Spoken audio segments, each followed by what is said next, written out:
Assalamu alaikum wa rahmatullahi wa barakatuh. Dear student, welcome to our online class arranged by Shatkar Public School and College, and I am welcoming you, your Muttalib sir. And today we are going to start a new chapter of our math class.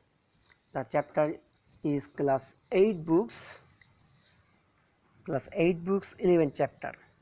Here the topics of the chapter is information and data, তথ্য এবং উপাত্ত অধ্যায়টি আমরা আজকে দেখব। তো এখানে যে বিষয়টা আমরা দেখতে যাচ্ছি সেটা হচ্ছে information and data, which are information and which are data.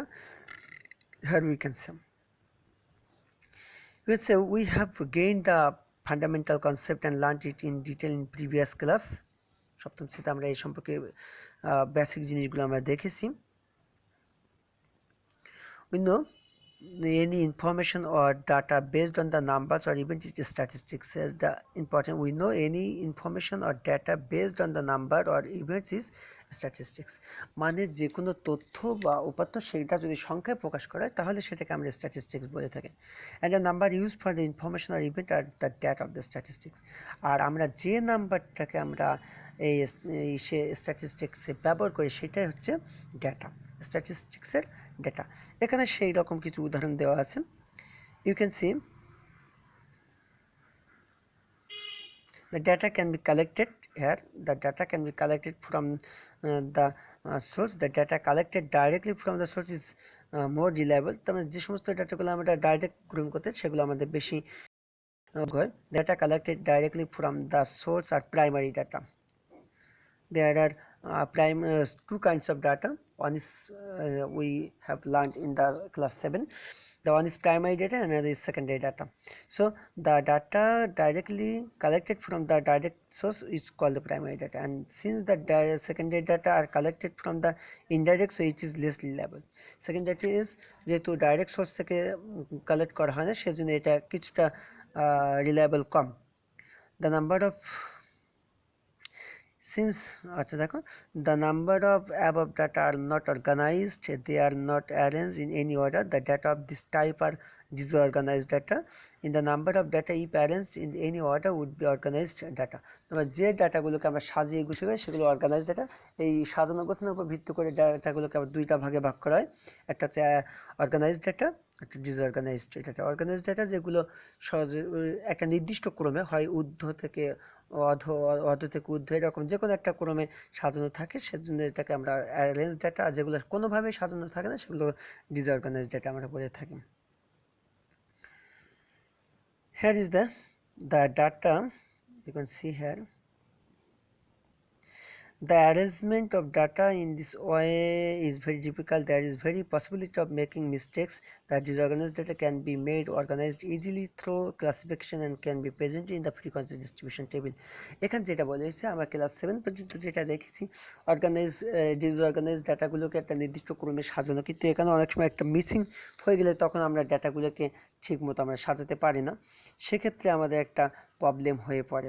সেই জন্য আমরা কি করি, আমরা ক্লাস 8-এ এখন যেটা দেখব সেটা হচ্ছে আমরা এই ডেটাগুলোকে ওইভাবে না সাজিয়ে আমরা কিভাবে ফ্রিকোয়েন্সি ডিস্ট্রিবিউশন টেবিলের মাধ্যমে মানে গণসংখ্যা সারণীর মাধ্যমে আমরা দেখতে পাই সেটা আমরা এখানে দেখব।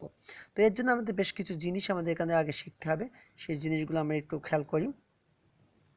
Here the following steps are used to make a frequency distribution table. Frequency distribution table করার জন্য আমাদের এগুলো ফলো করতে হবে। The range, number of the class interval, frequency using tally.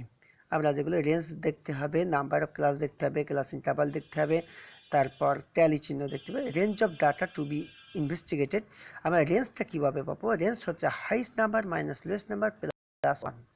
Highest number, this is the formula of range, highest number plus minus lowest number plus 1. This is the range. Then the number of class আমরা পরে দেখব। Class ইন্টারভালটা দেখি। Class interval after determination of the range of data under investigation, it is required to find out the class interval. আমাদের class interval প্রয়োজন। The data are divided into some class taking convenient intervals. Then the classification is made depending upon the number of data. There is no hard and fast rule of the classification, but Usually the limit of class interval is maintained between minimum 5 maximum 50. এখানে যেটা বলছে যে class ইন্টারভ্যালের জন্য কোনো ধরাবাঁধা নিয়ম নেই, তবে আমরা সর্বনিম্ন 5 ধরে থাকি এবং সর্বোচ্চ 15 ধরে থাকি। এর চেয়ে বেশি ও কমও ধরা যেতে পারে, কোনো সময় সমস্যা নেই। Hence there is a highest and lowest value of the each interval. The lowest value of the interval is lower limit and the highest interval value is the higher limit. The difference between the higher and the lower limits of any class interval is the class interval. The difference between the highest and the lowest higher and the lower limits of any class is its class interval. For example, you can see 10 থেকে 20 এখানে class interval হচ্ছে 10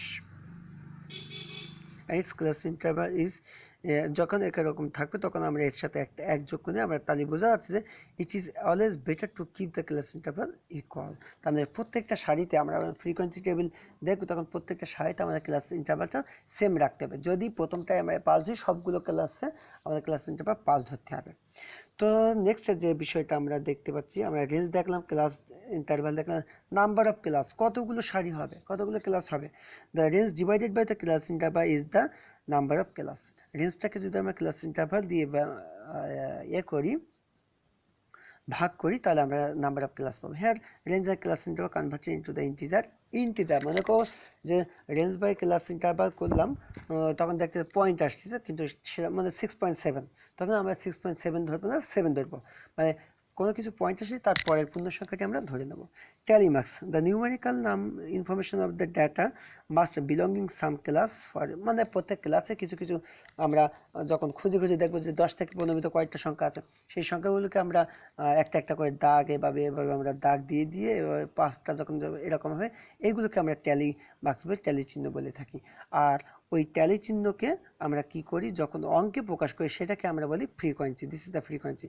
the numerical value of the information in the classes are express as by tally marks, আর frequency is determined by the number of tally marks.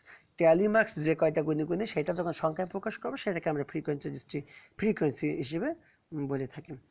বলছে the number of frequency of a class will be the number of tally marks which is written in the frequency column against the tally marks.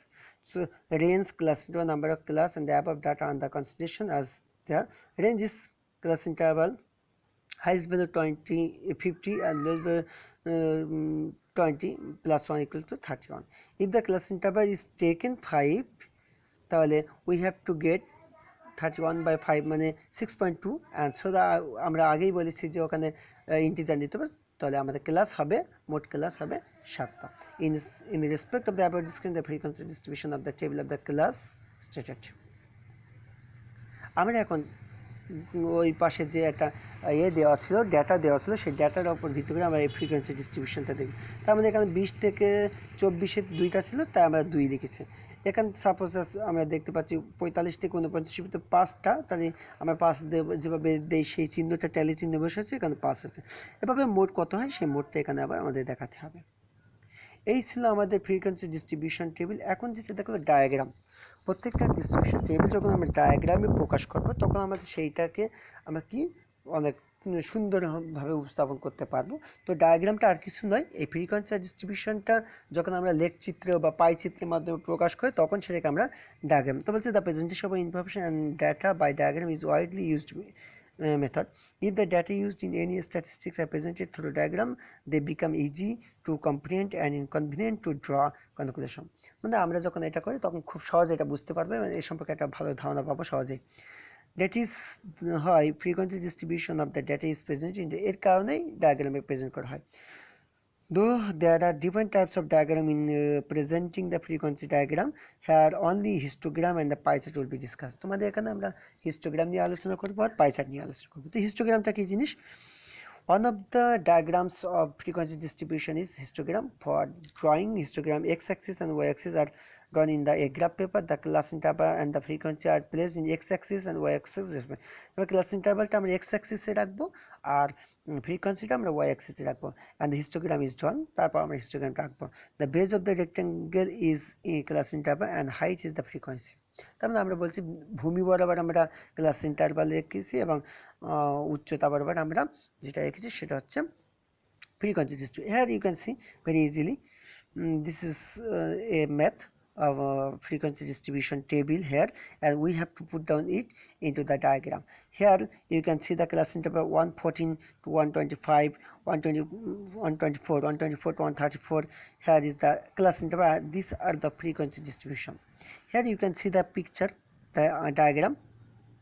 You can see here the 114 to 125, there are 3, so here we have to 3, as we can see the 144 to 154, 144 to here, 144 to 154, there are 20 frequencies, so we have gone to up to 20. এভাবে আমরা graph পেজে খুঁজে খুঁজে আমরা করব। তবে আমরা graph পেজে প্রেজেন্টেশনের কিছু রুলস আমরা জানি, যে এই ক্ষুদ্রতম যে ঘরগুলো, এগুলো তুমি এক এক ধরতে পারো বা 5টা মিলে এক ধরতে পারো। যখন এই ফ্রিকোয়েন্সি ডিস্ট্রিবিউশনগুলো অনেক ছোট থাকবে তখন আমরা 5টা ঘর সমান এক ধরতে পারি। যখন অনেক বেশি থাকবে তখন একটা ঘর এক ধরতে পারি, আবার একটা ঘর 5ও ধরতে পারি। আমাদের প্রয়োজনের মতো করে আমরা এই ডিস্ট্রিবিউশন টেবিলটা বা ফ্রিকোয়েন্সি ডিস্ট্রিবিউশন টেবিলের আলোকে আমরা ডায়াগ্রামটা আঁকবো। তো আজ এ পর্যন্ত। তোমাদের সকলকে আবারও ধন্যবাদ জানিয়ে আজকের ক্লাস শেষ করছি। আল্লাহ হাফেজ।